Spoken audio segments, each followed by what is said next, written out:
We titled this rally the Next Generation Rally because I really wanted to talk about my generation and Grace's generation, Generation Z, which is includes anyone born from 1997 to 2012. I'm 2001, she's 2002, so we are right there in the middle.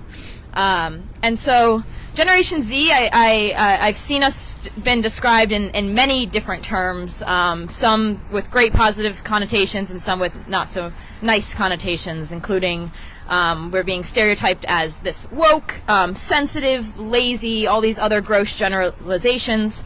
But in reality, I think we should focus on how Generation Z, in my opinion, is perhaps more unified, more educated, certainly more diverse, outspoken, determined, organized, and angry than any generation before us. We have a massive amount of political power, and it is only going to grow stronger as more and more of us turn 18 and turn into this voting age. But we cannot be alone in harnessing this energy, and that's why we need all of you.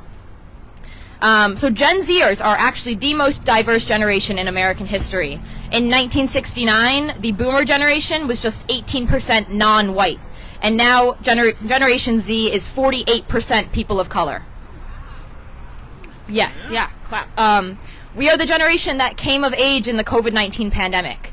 We are the generation that has been blessed by and been plagued by the wonder and the danger of social media.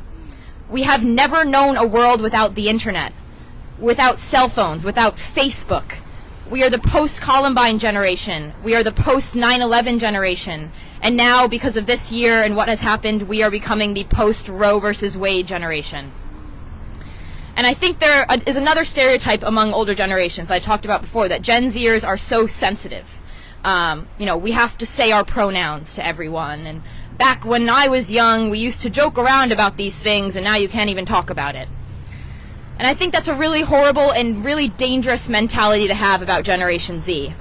I and many other people my age think that maybe Gen Z is just a little kinder now, at least at this point in time. Maybe we're just getting a good understanding and intelligence of how to be culturally aware and understand what other people feel comfortable with, and making each other feel comfortable and accepted and welcome in every space that we can help. And I think that's something that we all as Generation Z really collectively value. And it's not something to be mistaken for weakness or for sensitivity. It's acceptance and it's love. It's love in action. And I think Generation Z has a lot of radical love. And I think that's so, so beautiful. I just want to live in a community of love. And so many people my age just want to cultivate a community of love, where we do things for each other and not for power. In 2016, most of Gen Z was still too young to vote. We watched as our country voted Trump into office. We watched as the generations before us let us down. We didn't just see Trump being elected, we saw efforts to subdue climate change being reversed or significantly slowed down. We saw our reproductive rights being contested. Thank you. By the way, did you notice he was stopped there? He was stopped there for like a minute with his window down. When the light turned green, he got the courage up to say something. Yes. Courage, right there. So we saw our reproductive rights being contested, and we saw marginalized populations being threatened by Trump supporters and his mindset. And did you really expect us to just sit down and shut up about it? Yeah. Hope not. In 2018, I was a junior at Pomperaug High School, and on February 14th, 2018, we had the horrific mass shooting at Parkland, in the Parkland school, Marjorie Stoneman Douglas High School in Parkland, Florida. And in the wake of that, a lot of my generation, a lot of people my age, we organized a national school walkout for a month afterwards on March 14th. And this was planned, this was very well publicized. Most people knew that this was happening. And at my school, a few of us decided, we're going to organize this, and we're going to walk out. And a group of us went to the administration. I talked to the principal, and we said, this is what's going to happen. We are going to walk out at this time on this day. There will be a group of us, I'm not sure how many people, but we will be walking out. And he looked right at us and he said, and you will all be suspended.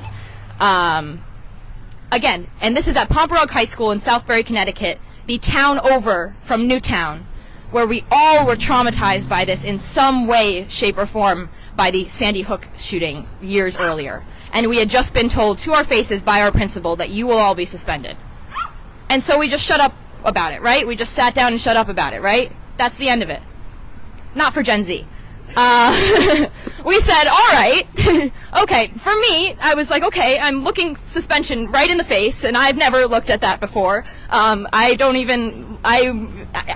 not good with discipline. So I was like, okay, I'm about to be suspended from high school. That's cool. That's what I'm dealing with right now. And so, the day came, and a group of us walked out of our classrooms, and we walked to the main office where we were going to walk right out the door and protest. And we were met by some security officers and our principal, standing like this, saying, try to pass. And so we went to another door, and that one was locked and it was guarded. We went to another door, locked and guarded. We went to the cafeteria door, where there was a security guard standing there, and he said, this one's unlocked, come out this way. So we had one wonderful ally there that said, come on, you can do this. So thank you to that person. And so we walked out. It was freezing. We had to walk through the snow. It was on an incline, so we were like all walking like this and trying to get there. And we, eventually make it to the front of the school where our principal is right there. And we protest. We stand in silence. We have our signs. It's a beautiful, wonderful moment for all of us. Empowering. We were all there standing united. And then just for good measure, as we all are entering back into the school, our names are all written down. We never actually were suspended, and Grace reminded me that the reason probably we were not suspended, because we were going to be, is because someone went to the press. So do with that as you would like. But that's just an example for me of how we are not going to shut up about this. This is our future. This is something we all have been personally affected by, and we will not shut up. Thank you. Yeah. Of course. So many members of Generation Z have this spark in them, this fire that's started by direct threats to our rights, like abortion and voting access and safety in our schools. Members of Gen Z have come of age during Donald Trump's presidency and a devastating pandemic, in an era of protests over police violence, attacks on reproductive rights, rising economic inequality, and frequent school shootings. As we have reached voting age, we prioritize the issues we care about, not party allegiance. There is this assumption that many young Generation Z voters have become a part of a new wave coined as thumb activism, in which young people are active in promoting or discussing political candidates on social media, but are oftentimes absent themselves when it comes to filling out a ballot. Young voters may think, what does my vote matter, when there are millions of other voters already, when in reality, their vote is equivalent to those millions of votes, and their vote can actually make a difference. However, young people do show up. When young people's rights are on the ballot and championed by the candidate, they show up. It is just that too often, we are not given enough reason to show up. I've talked to several friends this week about the mess that was the Speaker of the House vote. And, we laughed about how McCarthy continued to fail. But the reality of it all was really hitting us hard. These are supposed to be the adults, the mature people who put political and personal issues aside to run a country. And they made a mockery of our future.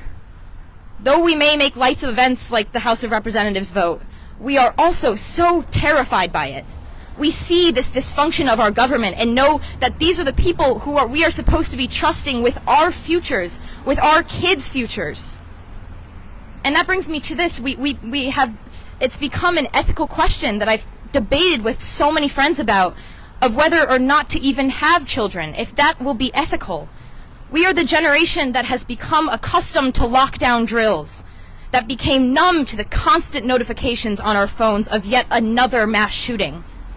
Every member of Generation Z has been traumatized in one way or another by gun violence. We are united in this trauma, And though we combat our fear and our anger by shouting loud and demanding change, it is also exhausting already. We are being handed ridiculous problems that none of us had a say in causing, and we really have no choice but to act, to save our country and to save our world. We have no choice but to act. This is our future, and if we decide that this is our path, it's our children's futures. I know I'm preaching to the crowd, but I'm preaching to the choir, but I ask that you continue this fight with us. We can't do it alone. We are loud, but only louder when our voices are amplified in support. Give us a reason to keep up the fight. Don't give up on Gen Z. We've only just begun.